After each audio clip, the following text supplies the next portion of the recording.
Is it possible to run a successful for-profit business that also provides high quality housing for homeless veterans?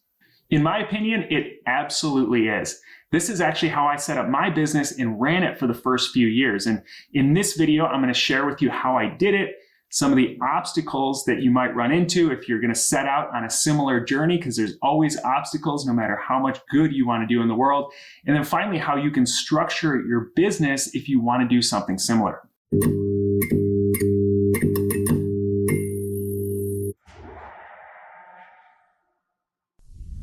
I'm Kirby Atwell from Living Off Rentals, and if you're interested in this topic or other rental investing related topics, go ahead and hit the subscribe button. As a military vet myself and somebody who's passionate about serving this community that can have some unique challenges based on their service, I have people reach out to me on a pretty regular basis and ask how they can align their passion for wanting to serve homeless veterans with their passion for real estate investing. And there's really three components that I think are really important when pursuing this mission of housing homeless veterans as your real estate investing model. The first one is understanding the ins and outs of the program that you're going to be working with.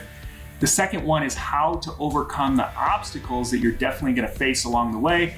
And then finally, coming up with a business structure and plan that works and makes sense. I'm gonna break each of these down and hopefully provide a really good jumping off point for you to get started. Component number one is understanding the ins and outs of the program you're gonna be working with. It's tempting to want to do this all on your own, start something from scratch that's going to end veteran homelessness. To start something from scratch that's gonna end to create something from scratch that's going to end veteran homelessness. But what I always encourage people to do first is to go out and research all the other programs that are already doing this. There's some really great ones out there. There's some national ones, there's some local ones, there's some that do short-term housing, there's some that do long-term housing. So really get a good understanding of what's available before you go out and reinvent the wheel, because somebody might have already cut through all the red tape of getting started, and now you can partner with them, come in and do what you do best, the real estate investing side of it, and get going much quicker. So for example, and I'll use this example throughout the video because it's the program that I'm most familiar with, but back in 2015, I discovered the HUD-VASH program. And I'll put a link in the description to more information if you're also interested in this program. But this program is designed to partner with rental property owners who are willing to house homeless veterans in their rental properties. So the VA comes in and they do a basic safety and quality inspection, and then they cover the rent amount on behalf of the homeless veteran while they live in that rental property. Because programs like this exist, like I mentioned, you can do what you're good at, which is buying and providing really nice housing for people to live in, and the VA or the nonprofit that you're partnering with can do what they're good at, which is lining up the charitable dollars to pay for the program or lining up the veterans in need, and you can partner together to still provide really nice housing for homeless veterans, and you can still run a viable business. So once I decided that the HUD-VASH program was the program that I wanted to build my business around, I dove deep on really understanding how the program works and understanding what the requirements are for the landlord. The three best places that I've found to start to get information about the HUD-VASH program are number one, the VA itself. So you can go to their website. They've got a ton of information outlining the program. And again, I'll link to that in the description if you want to check it out. The second place is your local housing authority. So because this is a partnership between the VA and HUD, they run it very similarly to the Section 8 program, or as they call it now, the Housing Choice Voucher Program. So if you understand the Section 8 program, you're also going to understand a lot of the main components of how the HUD-VASH program works. And in my local area, the Housing Authority runs nuts and bolts seminars on a regular basis. So it's seminars to teach landlords the nuts and bolts or the basics of how the whole Section 8 program or the Housing Choice Voucher program works. The final place you can go is your local HUD-VASH office. So even though this is a national program, there's going to be regional offices set up all over the US that administer the program. So you can find where your local regional office is, and you can visit the actual office and talk to the people who administer the vouchers in your local area. They're great wealth of knowledge. The second component that I think is really important to understand when you're pursuing this mission is how to overcome the obstacles that you're going to face along the way, whether they're physical obstacles or mental obstacles. I always recommend to people not to dabble in this or think that you're going to just do it on the side and not really understand the program. If you're partnering with a government organization, then there's going to be government rules and there's going to be red tape and there's going to be a lot of process. So if you're willing to invest a little bit of time up front and learn the process, it becomes repeatable and it's going to save you a ton of heartache. But if not, you just want to do it here and there and you don't really understand what paperwork is required, it's going to be a headache. I primarily worked with this program from 2016 to 2019 as my main business model. And it worked really well because that's where I put all my focus. I built all my processes in my business around the requirements of the program. And since then, I've moved to a new location. My wife and I decided to move to Northwest Indiana from Chicago. And here, the short-term rental model works much better. So I've transitioned and my business now focuses on short-term rentals. I still own several properties where homeless veterans live and I house homeless veterans, but I've realized that you really have to pick a business model. You can't chase two rabbits at the same time. So now we focus on short-term rentals, but if you want to do this as your primary business model, then I recommend that you solely focus on this and you build business systems that complement the requirements of the program. So here's kind of step-by-step how the HUD-VASH program process works. So first you go out and you buy an acceptable property, or I always recommend you buy an ugly property and you rehab equity into it and make it an acceptable property. Then you let your local HUD-VASH office know the bedroom count of the property that you're going to have available for rent.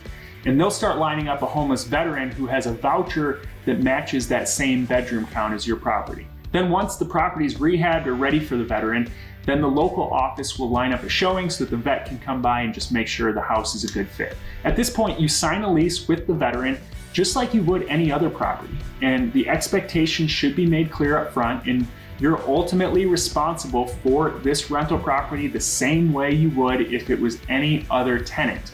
The only difference is that probably your screening criteria up front isn't going to be quite as strict as it normally is, because a homeless veteran probably isn't going to pass the typical screening criteria with a high credit score or income that's 3 times the monthly rent or things like that, because they probably don't have much income and their credit's probably shot.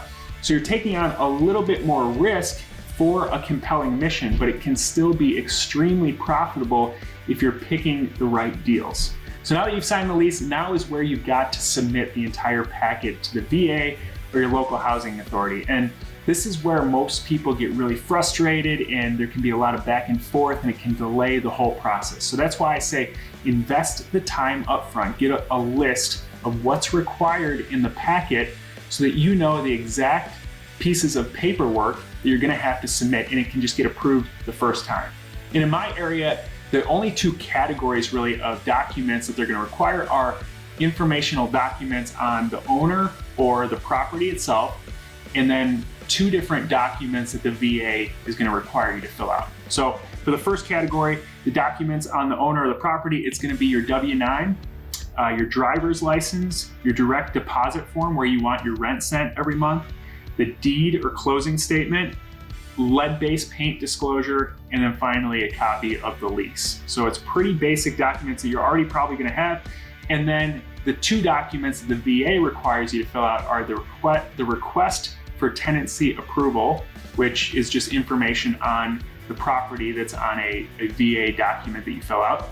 And then also the moving papers, the signed moving papers. So moving papers are what every voucher holder is going to have. You should request these up front when the veteran wants to see the property, and then you just sign off on them and then you turn them in with the packet. So if you can get this packet compiled and turned in right away, it's typically reviewed pretty quickly and the inspection is set up, and then the veteran can move in and you can start making your rent. The final component to understand is the business plan and entity structure.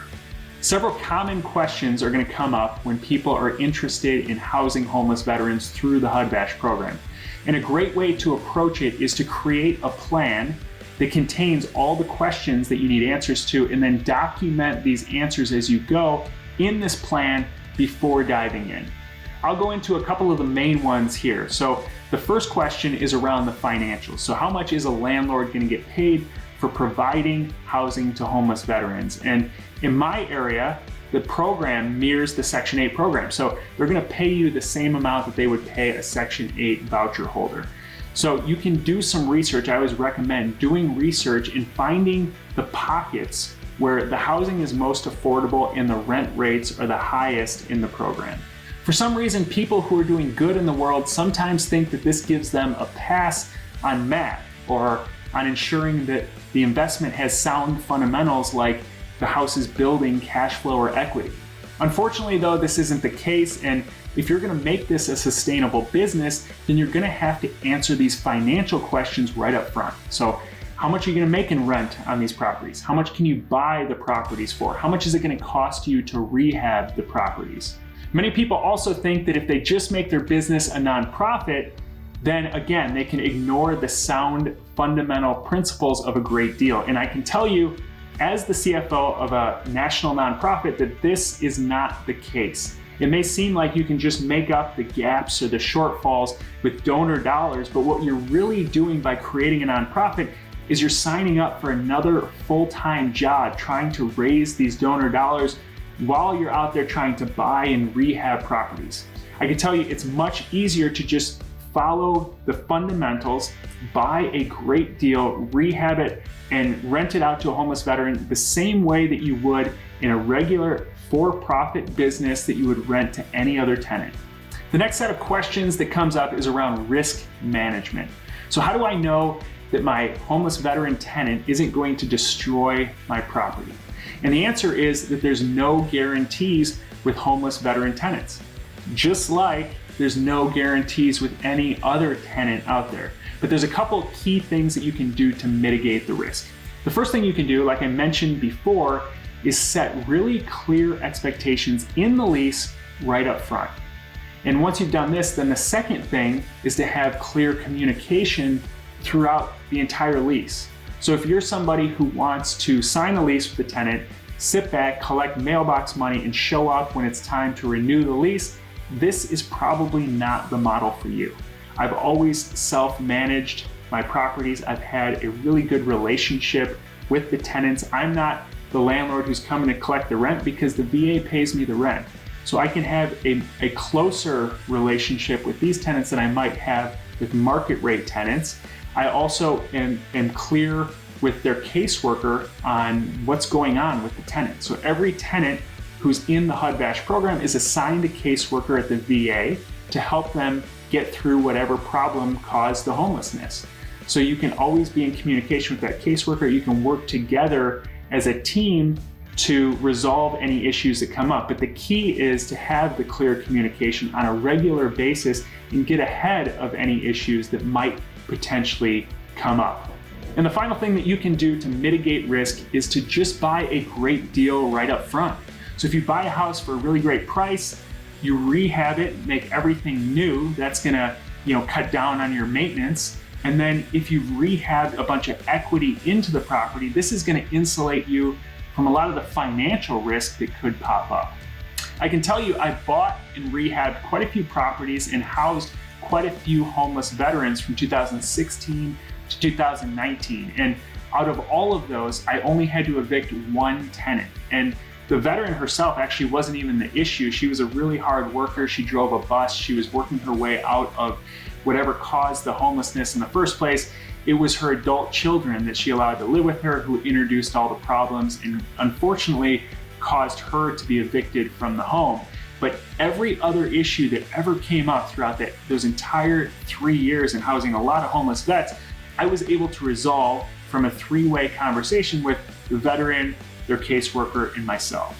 So hopefully this has helped provide a better idea as to whether this is a model that you want to pursue as well. If it has, I'd appreciate if you hit the like button. Also, leave a comment and let me know what your biggest takeaway was, or if there's any questions that you have that I can help answer. Also, feel free to click on one of the videos that just popped up to my right. I post videos on this channel on a weekly basis on all kinds of helpful rental investing related topics. So I will see you in the next video.